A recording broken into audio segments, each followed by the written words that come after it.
আপনি চা খান, চা পাখি পাখি আমরা কিছু কথা বলছে। জি চোখ বাঁধতে হবে। স্যার চোখ খুলে দেয়নি আপনার? জি খুলে না স্যার চোখ বাঁধতে হবে না, না। না, না। স্যার কি বলেন? খুলে দিচ্ছি। Sir no problem sir, no problem sir.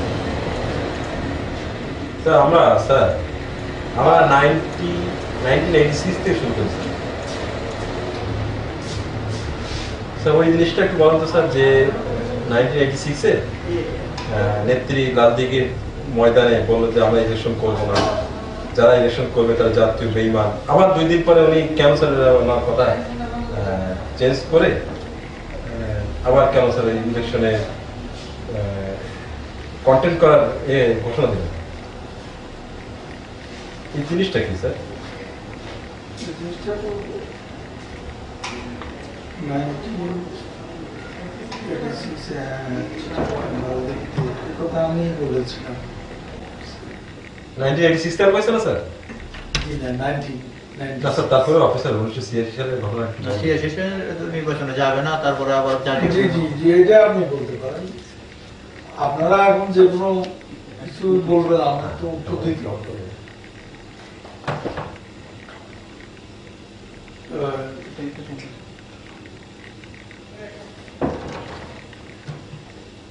আমি কি বলবো? স্যার কি বলবেন? জি 1986 এ ইলেকশনে লালদিঘি ময়দানে হ্যাঁ, লালদিঘির ময়দানে স্যার উনি বললেন যে যারা ইলেকশন করবে তারা জাতীয় বেঈমান হবে। মানে এরপরে আসে আবার মানে কে বলেছিল স্যার? এটা নেত্রী শেখ হাসিনা। হ্যাঁ, কি বলছেন স্যার শেখ হাসিনা? যারা ইলেকশন করবে তারা জাতীয় বেঈমান হবে। হ্যাঁ স্যার। আমার যেটা বক্তব্য ছিল, স্যার দেশের মানুষের কথা পরে আসছে। আপনার দলের মধ্যে কি রিপারকেশন ছিল অ্যাবাউট দ্যাট ম্যাটার? দলের মধ্যে যে রিপারকেশন ছিল সেটা হচ্ছে যে এটা দলের জন্য ভালো হবে। কারণ একবার এক কথা বলে না, দলে তো ভালো হবে না। তো এটা কারা বললো, কারা স্যার? দলের নেতাদের অনেকেই বলছে। কারা সে নেতারা? মানে কারা ছিল তো? এখানে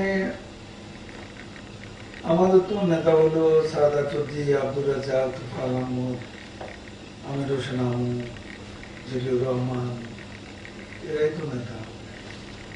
এরপরে নেত্রীর পরে হ্যাঁ স্যার, এটাই বললো এটা এর কনসিকুয়েন্সটা ভালো হয়, তাই বললো? ভালো হয়নি।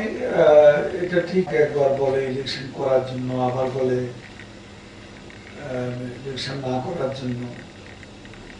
আমি তো একটা ইয়েতে পড়ে গেলাম।